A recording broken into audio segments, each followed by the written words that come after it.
Con, Yes. now, tell me this story. Where did this beautiful railway sleeper come from here? That's holding up this slab in our new workshop. It came from Phil's scrapyard. So when we bought this property, came there with was the an old property. Kennards and they had all their old scrap lying around, scrap metal. That's right. And then we had to move all their shit from here.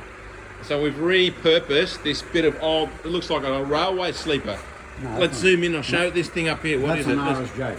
Okay, that's a big heavy thing. How much does this weigh?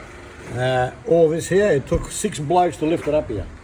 Unbelievable. Okay, and what's this piece down here? This is going to be the legs holding our slab up. Yeah, that's an RHS 8mm.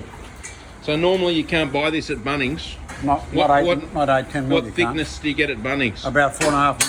So Not this even 4.5, maybe 3.5. So this is double the thickness, Double. Yeah. and it's got built-in patina and rust Built-in patina and rust, to match our sort of so it matches the beam. style.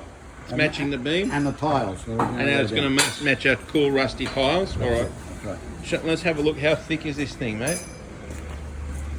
Thick enough to burn my sword. There you go. That's a solid bit of metal. That's and you right. just blew your blade on this, did you? That's right. That's the story behind our balcony, if anyone is interested in how we got our cool, rusty balcony. Thanks for watching. Actually, that turned $1 million. That turned out nice.